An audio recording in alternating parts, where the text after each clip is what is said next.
अस्सलाम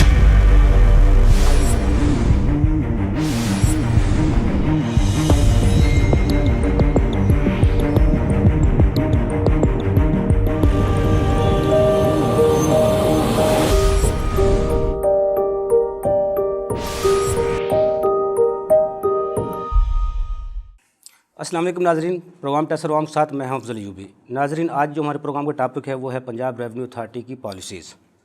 क्योंकि इकॉनमी का एक ही असूल है दुनिया भर में, मईशत का पहिया चलना चाहिए, बिज़नेस एक्टिविटी होनी चाहिए ताकि रेवेन्यू आ सके। नाजरीन, इससे पहले कि हम अपनी गुफ्तगू का आगाज़ करें, माहिरीन की सवाल से राय देखते हैं। बिस्मिल्लाहिर्रहमानिर्रहीम। PRA जो डिपार्टमेंट है पंजाब रेवेन्यू अथॉरिटी, जो कि सर्विसेज को डील करता है और इसके कुछ मैकेनिज़्म है जिसके ज़रिए ये टैक्स पेयर्स को टैक्स नेट में लाता है। जितने भी इसमें सर्विस प्रोवाइडर्स हैं, एक्चुअली जो बेनिफिशरीज़ हैं, उसके ऊपर ये टैक्स लागू होता है, जो कि 15-16% और 5% भी कई कुछ हेड में ये चार्ज करते हैं। पॉलिसीज़ के बारे में मैं बात करूंगा कि जो FBR में ये जो PRA जो इसमें जो इदारा बनाया है उसकी जो पॉलिसीज़ हैं, उस हवाले से देखें, जो PRA डिपार्टमेंट है वो पॉलिसीज़ तो बना देता है, लेकिन उसको फॉलो अप करना भी उसकी ज़िम्मेदारी है कि पॉलिसीज़ तो बन जाती हैं, लॉ बन जाता है। अब जब तक डिपार्टमेंट उसको फॉलो अप नहीं करता, वो पॉलिसीज़ का इम्प्लीमेंटेशन आगे से नहीं होता और ना ही उसका कोई बेहतरीन आउटपुट आता है। इस हवाले से मैं ये कहना चाहिए, एक छोटी सी एग्जांपल ये दूंगा कि जैसे एक मार्केट में अगर 5 रेस्टोरेंट हैं और इसमें से 2 रेस्टोरेंट जो है वो PRA में रजिस्टर्ड हैं एज आ सर्विस प्रोवाइडर टैक्स पेयर, लेकिन जो 3 रेस्टोरेंट हैं वो रजिस्टर नहीं है, तो ये भी पॉलिसी के अगेंस्ट है कि भी या तो वो रेस्टोरेंट 5 के 5 रजिस्टर करें PRA में, जो चूँकि वो एक ही मार्केट में है, और या किसी को भी ना करें। अब पॉलिसी देखें, लॉ तो सबके लिए बराबर है, जो वो पॉलिसी के हवाले से वो तो 5 को ही रजिस्टर होना चाहिए। अब जब सर्वे हुआ तो 2 उन्होंने रजिस्टर कर दिए, 3 छोड़ दिए। अब वहाँ पे यही लड़ाई पड़ी रहती है कि ये जो लोग हैं ये रजिस्टर हैं, इनके जो कस्टमर्स हैं वो सेल टैक्स वो से चार्ज कर रहे हैं 16% जो PRA का है, और जो 3 जो नॉन रजिस्टर्ड हैं वो PRA का सेल टैक्स चार्ज नहीं कर रहे। ज़ाहिर है उनका फूड भी सस्ता है, वो टैक्स चार्ज भी नहीं कर रहे। तो मैं समझता हूँ कि PRA को ऐसी पॉलिसीज़ बनानी चाहिए कि जो लॉ है वो सबके लिए इक्वल हो। उसमें ऐसा है कि वो अगर तो उसने उन्होंने रजिस्टर किया है 5 को, तो वो इक्वल ही उसका टैक्स दे, और अगर वो 2 को रजिस्टर कर रहे हैं, 3 को रजिस्टर नहीं कर रहे हैं, तो ये भी लॉ के अगेंस्ट है। और इसकी एग्जांपल एक मैं ऐसे दूंगा कि PRA की जो इन्होंने पॉलिसीज़ सारी बनाई हैं, इसके अंदर जो पार्लर्स वगैरह हैं या जो भी दूसरे सर्विस प्रोवाइडर इनके जो हेड्स आ जाते हैं, तो इसके अंदर देखें, जो तो अपर लेवल के ब्यूटी पार्लर्स हैं, डिज़ाइनर्स हैं या इस तरह के बुटीक्स हैं, वो तो PRA का टैक्स से कस्टमर से चार्ज भी कर रहे हैं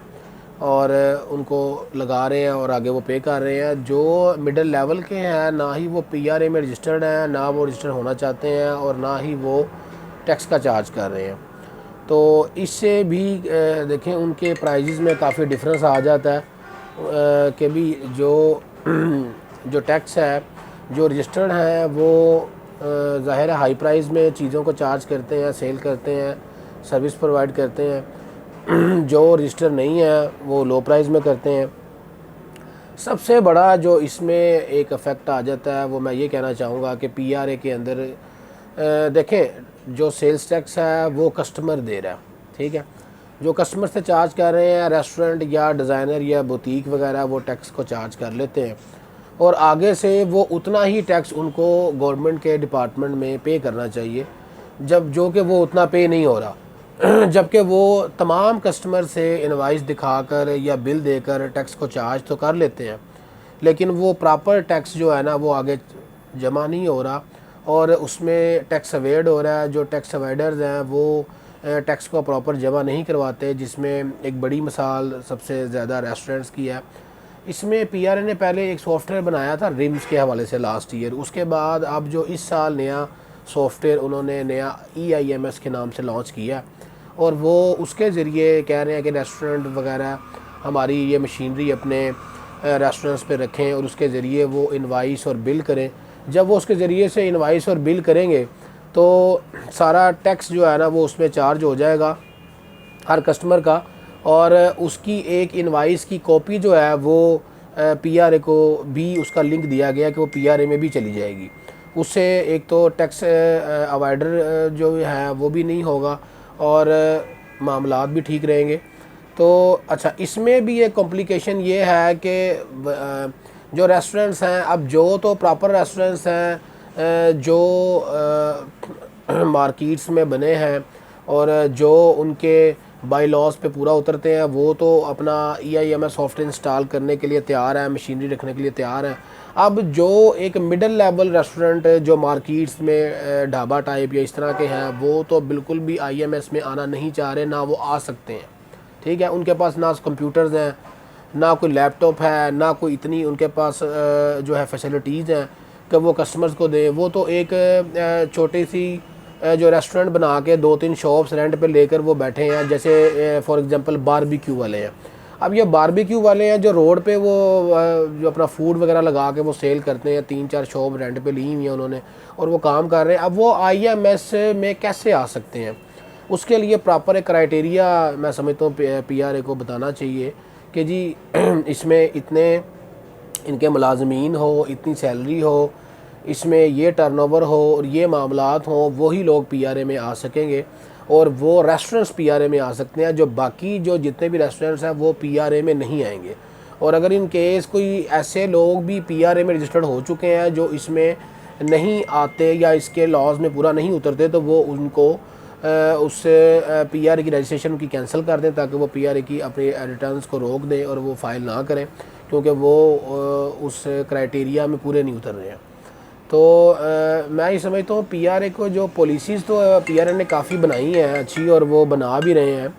तो उसको फॉलो अप करें ताकि जो ये छोटे छोटे मामला हैं, ये छोटी छोटी कॉम्प्लिकेशंस हैं, जैसे मार्केट्स में मैंने एक एग्जांपल दिया कि झगड़े हो रहे हैं कि एक मार्केट में 5 रेस्टोरेंट है, 2 रजिस्टर है, 3 रजिस्टर नहीं है। अब वो जो 3 वाले हैं वो तो बहुत खुशहाल हैं, वो तो ना टैक्स चार्ज कर रहे हैं ना पे कर रहे हैं, ना वो सेल टैक्स रिटर्न को जमा करवा रहे हैं, ना उनकी रजिस्ट्रेशन है। अब जो 2 लोग रजिस्टर है जो फंस चुके हैं बेचारे, वो कस्टमर से अपना सेल्स टैक्स चार्ज भी कर रहे हैं, वो प्रॉपर सेल टैक्स रिटर्न भी फाइल कर रहे हैं, वो और भी मामला सारे उनके करने पड़ रहे हैं, फिर वो अपनी सारी स्टेटमेंट्स वगैरह हर चीज़ जारी रखते हैं। और जो नॉन रजिस्टर हैं वो खुले फिर रहे हैं। मैं समझता हूँ PRA को चाहिए कि वो ऐसा सर्वे का मामला करें कि भी सारे रेस्टोरेंट्स को वो प्रॉपर रजिस्टर करें। अगर एक मार्केट में 2 रजिस्टर हैं तो बाकी रजिस्टर भी होने चाहिए, वो रजिस्टर क्यों नहीं है? ठीक है, इस तरह के काफ़ी कॉम्प्लिकेशन है जो बुटीक वालों को, डिज़ाइनर्स वालों को, या ब्यूटी पार्लर वालों को, या रेस्टोरेंट्स को, या होटल्स, या जितने भी सर्विस प्रोवाइडर हैं, सबको आ रहे हैं। तो इन पॉलिसीज़ को काफ़ी बेहतर करने की ज़रूरत है और इनको PRA को फॉलो अप करने की ज़रूरत है।